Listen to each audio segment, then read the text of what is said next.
Lucas 14:33 então diz assim: assim, pois, todo aquele que dentre vós não renuncia a tudo quanto tem, não pode ser meu discípulo.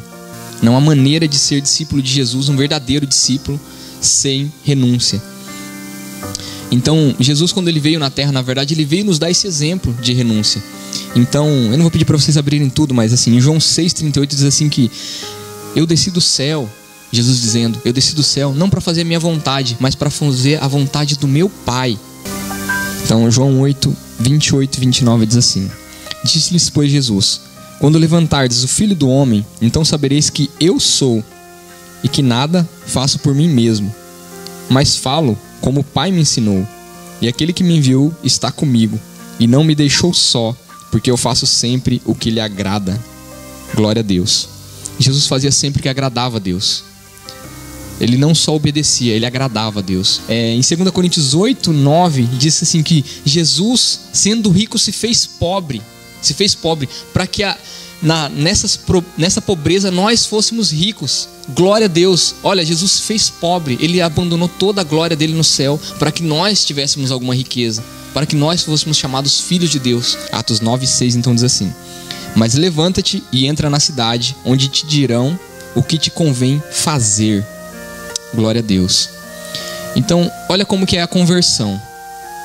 Paulo, ele era uma pessoa extremamente estudada.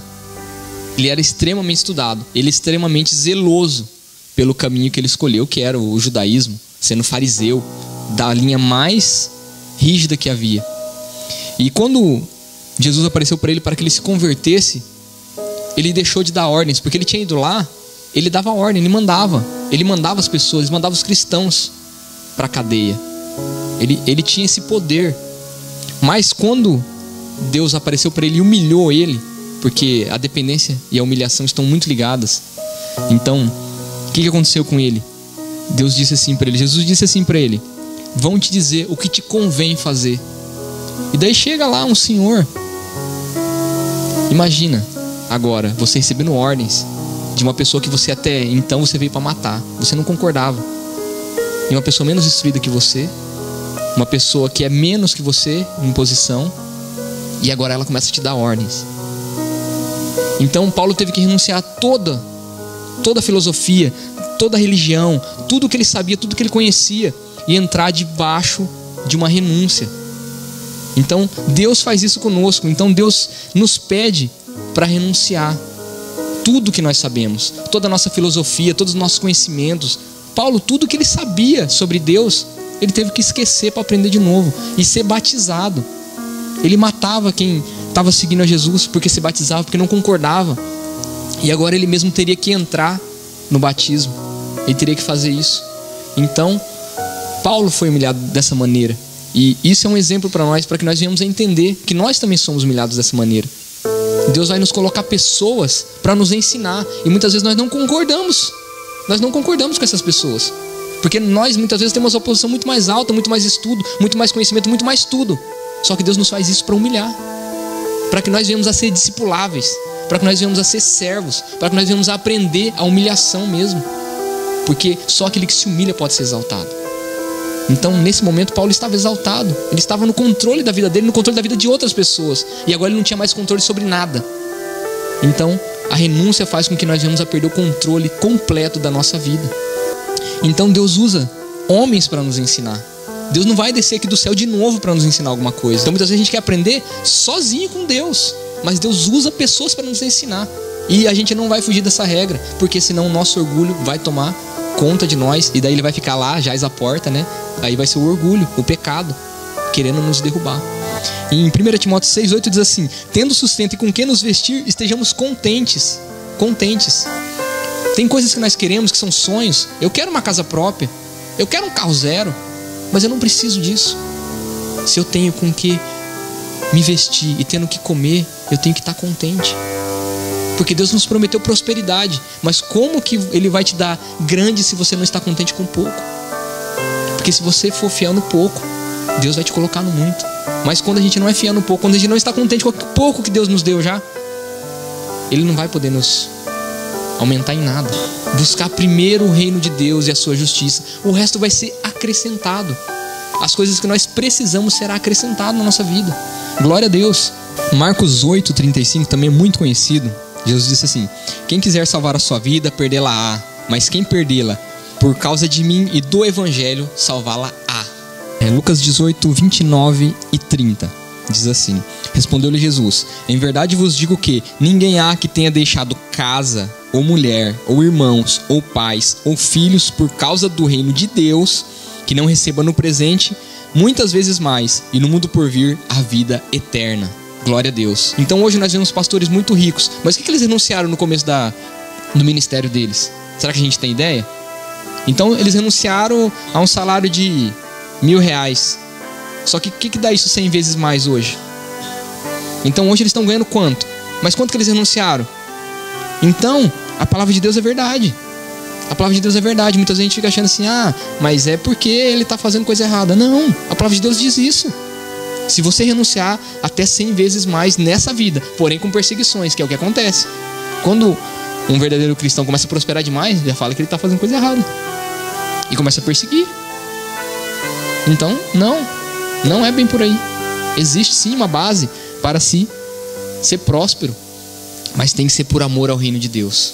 Por amor ao reino de Deus. Não adianta fazer: então vou abrir mão agora do meu salarinho e vou viver para Deus. Isso é barganha. Tem que ser por amor.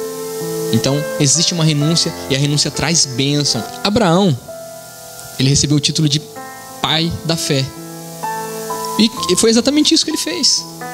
Foi exatamente isso que Deus pediu a ele: sai da tua terra. Ele largou a pátria dele. Sai da tua parentela. Ele largou a família dele e foi para uma terra que eu ainda vou te mostrar. Aí depois que ele tinha largado isso ainda, quando ele teve o filho, que era o filho da promessa, aí Deus falou: olha, sacrifica o seu único filho. E ele foi e ia sacrificar. Então Abraão é o pai da fé porque ele abriu mão de tudo. Ele renunciou a tudo por amor a Deus. Tudo. Ele renunciou a tudo. Tudo. Não tinha nada que prendesse ele, entre ele e Deus. Não tinha nada. Ele não deixava nada entre ele e Deus. Nada.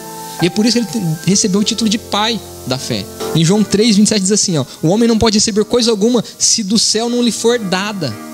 Nós não podemos receber nada disso se do céu já não for dado. Então por que muitos não conseguem renunciar? Porque do céu também não foi dado. Então se você quer receber mais do céu, busca mais. Busca mais. A gente deve buscar mais. Olha, porque assim, Tiago 1,17 diz assim: toda boa dádiva, todo dom perfeito são lá do alto, descendo do Pai das luzes, em quem não pode existir sombra ou pode existir variação ou sombra de mudança. Glória a Deus. Deus é o Pai das luzes. Deus é o Pai das luzes, e nele não há sombra de variação. Todo dom perfeito vem dele. Então Provérbios 3:5 e 6 diz assim: confia no Senhor de todo o teu coração e não te estribes no teu próprio entendimento. Reconhece-o em todos os teus caminhos e ele endireitará as tuas veredas. Glória a Deus. Glória a Deus. Quem que pode dizer que ele endireitou as veredas, que ele tem endireitado as veredas? Glorifica o nome do Senhor, porque ele tem endireitado as tuas veredas, ele tem endireitado o teu caminho. Glória a Deus. Aqui vem dizendo assim que nós temos que confiar no Senhor de todo o coração e não ficar se batendo com o próprio entendimento. Por quê? Porque nós não entendemos. Os pensamentos de Deus são mais altos. Então os caminhos de Deus são mais altos. Em Provérbios 14:12, está aí perto, mas não precisa nem abrir, que é bem conhecido, diz assim: há caminhos para o homem que parece direito, mas ao cabo dá em caminhos de morte. E desses caminhos Deus vai nos desviar, se nós estivermos ouvindo a voz dele. Mas nós devemos confiar em Deus. Então nós não podemos nem confiar em nós mesmos. Por quê? Porque o nosso coração é enganoso. Tem ideia do que é um desespero de ser corrupto? Um desespero para fazer a coisa errada? Esse é o nosso coração. Quem vai conhecer o nosso coração? Nem nós mesmos conhecemos o nosso coração. Só Deus conhece o coração. Então nós não podemos confiar numa certa paz. As pessoas mentem em paz, as pessoas roubam em paz, as pessoas não se arrependem. Então nós temos que tomar cuidado com essa paz que vem do nosso coração. Por quê? Porque o nosso coração é enganoso. Então temos que ter cuidado com isso. Em 2 Coríntios 1:9 diz assim: contudo, já em nós mesmos tivemos a sentença de morte, para que não confiemos em nós, e sim no Deus que ressuscita os mortos. Glória a Deus. Nós não devemos confiar em nós mesmos, mas em Deus. Então isso é dependência.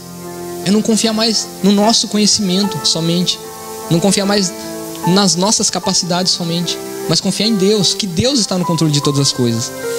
Então, outro muito conhecido diz assim, Salmo 127:1: se o Senhor não edificar a casa, em vão trabalham os que edificam. E se o Senhor não guardar a cidade, em vão vigia a sentinela. Então, eu quero trazer isso, algo mais próximo de nós, mais pessoal mesmo. Você não paga o seguro do carro? Paga o seguro do carro. Porque tem cristãos que dizem que não paga porque falta de fé. Isso é loucura. Isso não tem nada a ver. Por quê? Porque nós fazemos a nossa parte e Deus faz a dele. Porque seria em vão pagar o seguro se Deus não estivesse nos guardando. Seria em vão pagar o seguro se Deus não estivesse nos guardando. Nós fazemos a nossa parte e Deus faz a dele. Agora, como Deus guardaria a cidade se não tivesse sentinela? Aí Deus não estaria fazendo, não faria a parte dele, porque o ser humano não estaria fazendo a própria parte. Então nós temos uma parte para fazer. Nós dependemos de Deus sim, mas fazemos a nossa parte. Fazemos a nossa parte. Não é fé de que a gente vai bater o carro. Mas se alguém bater o carro em nós, nós também não podemos confiar em nós mesmos. Foi o que nós acabamos de ver. Eu não devo confiar em mim mesmo. Pode ter um dia que eu esteja mais cansado, com mais sono, e eu posso cometer um erro. Por quê? Porque eu sou humano. Então nós não podemos confiar nem em nós mesmos. Nós oramos a Deus: Deus, me guarda pelo caminho. Me guarda pelo caminho. Endireita as minhas veredas. Endireita. E aí eu posso chegar no meu trabalho, posso chegar na minha casa, posso chegar na igreja com segurança. Com segurança. Porque não adiantaria pagar seguro, ou ficar mais atento, ou fazer até curso de direção. Não adiantaria se Deus não estivesse guardando as nossas vidas. As coisas triviais nós temos que fazer. Foi dado a nós para fazer. Deus nos fez a imagem e semelhança dele. Nós temos entendimento, nós temos conhecimento, nós podemos fazer muitas coisas, porque Deus já nos deu. Deus nos deu poder e autoridade. Então, depender de Deus não é ficar esperando de Deus tudo o que Ele for te falar. Então você acorda: Deus, e agora? Agora eu levanto ou não levanto? Aí eu calço a chinela ou não calço a chinela? Ah, agora eu vou escovar o dente ou não vou escovar o dente? Isso não é depender de Deus, isso aí é infantilidade. Isso é infantilidade. Por quê? Porque a palavra de Deus já diz assim: tudo que você fazer, faça para a glória de Deus. Então já é para fazer. Faça. Faça. Então você quer a resposta? Você quer mesmo a resposta? Clame a Deus. Clamar a Deus. Você quer essa resposta mesmo? Olha, então eu quero saber se isso aqui que eu estou fazendo é realmente abençoado por Deus. Clame a Deus. Esteja em intimidade com Deus. Se nós de repente, muitas vezes não recebemos as palavras que nós queremos ouvir, é porque nós não somos tão amigos de Deus assim. Não somos tão íntimos de Deus assim. Então nós precisamos de mais dependência, de mais renúncia, para ser mais íntimo de Deus. Deus pode nos dar tudo. Imagina. Ele é o Deus do ouro, é o Deus da prata, é o Deus do universo. Ele poderia falar para mim agora assim: olha, eu vou te dar um planeta e você vai morar lá. Só. Vou te dar tudo que tem lá. Vou fazer um planeta para você. Ele pode fazer isso. E por que ele não faz? Por que ele não faz? Porque existe um preço a se pagar. Existe uma renúncia a se fazer. A salvação é pela graça. Mas as bênçãos, essas honras, têm que ser conquistadas. Tem que ser conquistadas. Tem que ser conquistadas. Não há. Existe um preço de oração a ser pago. Não é nada que você vai pagar com bens materiais dessa terra. Oração, jejum.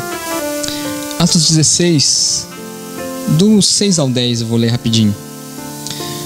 E percorrendo a região frígio-gálata, tendo sido impedidos pelo Espírito Santo de pregar a palavra na Ásia, defrontando Mísia, tentava ir para Bitínia, mas o Espírito de Jesus não o permitiu, e tendo contornado Mísia, desceram a Troade. À noite veio a Paulo uma visão na qual um varão macedônio estava em pé e lhe rogava dizendo: passa a Macedônia e ajuda-nos. Assim que teve a visão, imediatamente procuramos partir para aquele destino, concluindo que Deus nos havia chamado para lhes anunciar o Evangelho. Glória a Deus. O que está acontecendo aqui? Paulo estava seguindo a ordem de Jesus: ide a toda criatura e pregue o Evangelho. Mas quando ele foi pregar na Ásia, ele foi impedido pelo Espírito Santo. Não foi pelo diabo, não, foi pelo Espírito Santo. O Espírito Santo impediu ele de pregar na Ásia. Não foi outro, foi o Espírito Santo impediu. Peraí, mas não tem uma ordem? Eu não devo pregar a toda criatura? Por que não na Ásia? Por que não na Ásia? Por que eu tenho que ir, nesse caso aqui, para a Europa? Por que para a Europa? Então, muitas vezes nós ficamos tentando, com o nosso entendimento, entender os planos de Deus. Porque Paulo poderia ter falado, não, nós vamos pregar na Ásia a todo custo, não interessa. E tentar não entender aquilo que o Espírito Santo estava falando aí. Poderia ter forçado, feito e ido, como muitos fazem, como muitas vezes nós fazemos. O Espírito Santo falando para não fazer e nós fazemos. Então Paulo não fez isso. Paulo ficou esperando, aguardando, até que veio um sinal. E ele entendeu, olha só. Procuramos partir daquele destino, concluindo. Ele chegou à conclusão. Ele chegou. O Espírito Santo não falou para ele o que era para ele fazer. Não falou. Mas ele entendeu. Ele tinha intimidade suficiente. Ele era dependente o suficiente de Deus para entender o que estava acontecendo. Então nós devemos entender. Muitas portas que Deus fecha, foi Deus que fechou. Mas não adianta a gente querer arrombar. Ele deixou de ir para a Ásia e foi para a Europa. Na Europa, então, olha só, tem a história de Lídia, quem não leu, né? Aí tem a história da jovem adivinha, que ele expulsou o demônio lá dela. E tem a conversão do carcereiro, que teve o terremoto, tem aquela música linda. Então assim, se ele tivesse passado para a Ásia, essas histórias não teriam acontecido.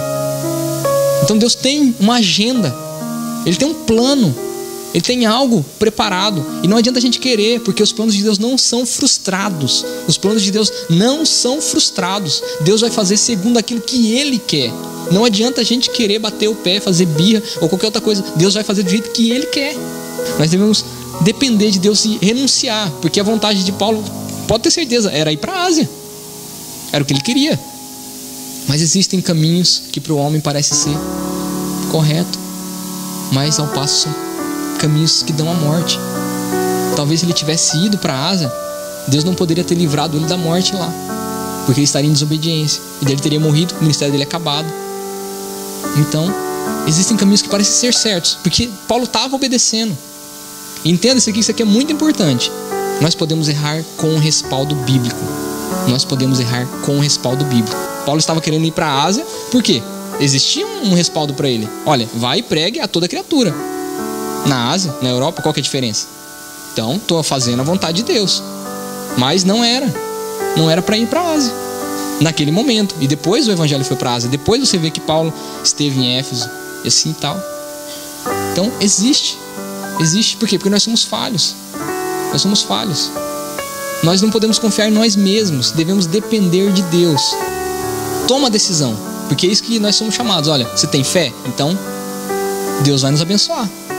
Mas se realmente, mesmo nós temos fé, que era o que Paulo tinha fé para ir para a Ásia, com certeza. Então eu tenho fé de fazer isso aqui, mas se não for a vontade de Deus realmente que eu faça isso, Deus vai me impedir.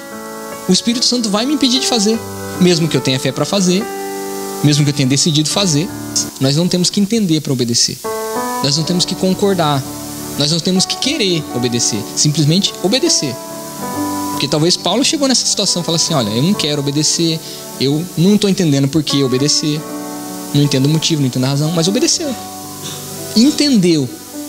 Então nós passamos por isso também na nossa vida. Nós temos que entender. Porque não adianta nada chamar Jesus de Senhor se não for para fazer a vontade dele. Se não for para obedecer. Lucas 17:10 diz assim: assim também vós, depois de haverdes feito quanto vos foi ordenado, dizei, somos servos inúteis, porque fizemos apenas o que devíamos fazer. Então muitas coisas aqui, Deus não nos dá ordem. Deus não nos manda fazer. Então de repente, Deus não fala para você, acorda 5 minutos antes e ora 5 minutos a mais. Deus não vai mandar você fazer. Por quê? Porque se Ele mandar aí, e você fizer, você vai ser só um inútil. Você é só um inútil. Por quê? Porque você está cumprindo a ordem. Então tem coisas que Deus não pede para fazer. Por quê? Porque Ele espera que nós venhamos agradar Ele. Fazer por amor. Se antecipar a ordem. Ter uma fé, não aquela fé estática, mas uma fé de fazer alguma coisa. Que toma iniciativa. Se você pede para o seu filho, olha filho, faz o almoço. Se ele colocar o arroz na panela lá e, sei lá, cozinhar um ovo, é o almoço, não é? Agora, se o filho, olha, minha mãe pediu para eu fazer o almoço. Olha, eu vou fazer uma salada para minha mãe. Eu vou fazer uma sobremesa para o meu pai. Olha, eu vou cozinhar aquele feijão. Ele fez mais daquilo que você pediu. Então, ele não quis só te obedecer, ele agradou. Então, Deus nos dá ordens básicas para a gente fazer. O que a gente faz além é para agradar a Deus, é por amor. É por amor. Então, se nós fizermos só aquilo que nós somos mandados, somos servos inúteis. Devemos falar isso para nós mesmos. Eu só estou fazendo o que eu fui mandado fazer. Então, por isso, Deus me fala muito sobre esforço. E recentemente eu falei para vocês aqui que Deus estava me falando: olha, você não está entendendo o que é esforço. Esforço é colocar uma energia a mais na atividade que você está fazendo. Não é que você não está fazendo, você está me obedecendo. Você está obedecendo. Só que você não está pensando em me agradar, só está obedecendo. Me agrade. Se esforce. Se esforce. Então faça, gaste mais energia do que essa que você está gastando. Por quê? Porque se você gastar só essa energia aí, você só está me obedecendo. Eu estou contente que você está me obedecendo, mas eu quero que você vá além. Quero você mais próximo. Me agrade. Jeremias 42, o 5 e o 6 diz assim: então eles disseram a Jeremias: seja o Senhor testemunha verdadeira e fiel contra nós, se não fizermos segundo toda a palavra com que o Senhor teu Deus te enviar a nós outros. Seja ela boa ou seja má, obedeceremos à voz do Senhor nosso Deus. Então, obedecer você não tem que gostar. Aqui está escrito com todas as letras: seja ela boa ou má, obedeceremos ao Senhor. Não interessa a palavra que Deus nos der, é isso que nós vamos obedecer. Então, que nós possamos realmente renunciar, porque isso tem a ver com renúncia. Fazer a vontade de Deus, mesmo não querendo, por amor. Deus, eu não concordo, Deus, mas olha, porque eu te amo, porque eu confio no Senhor, eu vou fazer. Eu sei que lá na frente eu vou entender. Agora eu não estou entendendo nada. Agora está doendo. Agora eu não estou conseguindo entender o que o Senhor quer fazer com isso, não. Mas eu vou confiar no Senhor e vou fazer segundo aquilo que o Senhor está me mandando. Pedro fez isso quando Jesus chegou e eles tinham tentado pescar a noite inteira e não pegaram nada. E Jesus falou para Pedro: olha, lança as redes. Jesus era carpinteiro, Pedro era pescador. Aí você vai debater conhecimento e falar: Jesus, você é carpinteiro, Jesus. Eu sou pescador. Eu estava no mar até agora e eu não peguei nada. E eu sei que o melhor horário de pegar é tal horário, de madrugada. Eu sei o jeito de pegar, eu sou pescador. É minha profissão. Olha, mas pela tua palavra eu vou lançar. O conhecimento de Pedro era muito maior, entre aspas, do que o de Jesus. Por quê? Porque Pedro era pescador. Na mente dele ele falou assim: ele não sabe o que ele está falando. Olha, mas como ele mandou, eu vou fazer. Eu vou fazer. E foi bem sucedido. Foi bem sucedido. Então, não se estribe no seu próprio entendimento. Vai na ordem de Deus, você vai ser bem sucedido. Dói, é estranho. Você não concorda, mas é a vontade de Deus e Deus vai nos abençoar por estar obedecendo. Tudo isso é para que nós venhamos a nos humilhar diante de Deus. Olha só, 1 Pedro 5, 6 e 7 diz assim: humilhai-vos, portanto, sob a poderosa mão de Deus, para que Ele, em tempo oportuno, vos exalte, lançando sobre Ele toda a vossa ansiedade, porque Ele tem cuidado de vós. Glória a Deus. Então nós lançamos a ansiedade. Fala: Deus, eu não estou entendendo o que o Senhor está fazendo, mas eu vou obedecer. Eu vou me humilhar debaixo, porque é humilhação. É humilhação um pescador ter que ouvir um carpinteiro. É humilhação. É humilhação alguém que esteve aos pés de Gamaliel ouvir um cristão lá que a gente nem sabe onde saiu. É humilhação. Humilhação. Então se humilhe debaixo da poderosa mão de Deus. Ele a seu tempo vai te exaltar. Salmo 37, 4, 5 também diz assim: agrada-te do Senhor e Ele satisfará os desejos do teu coração. Entrega o teu caminho ao Senhor, confia nele, o mais Ele fará. Glória a Deus. Então você tem que ter essa confiança. Confia o teu caminho no Senhor. Confia o teu caminho para Ele. O mais Ele vai fazer. Ele vai fazer. Então nós podemos depender de Deus, porque Ele tem cuidado de nós. É Ele que tem cuidado de nós. É Ele que tem cuidado de nós. Glória a Deus. É Ele. Amém? Então nós temos que fazer a nossa parte e deixar Deus fazer a parte dele. Simples. Então o resumo de tudo isso: faça a sua parte. Deus vai fazer a parte dele. Se você obedecer a Deus, Deus vai fazer a parte dele. Então assim, faz do jeito de Deus, porque Deus garante o resultado.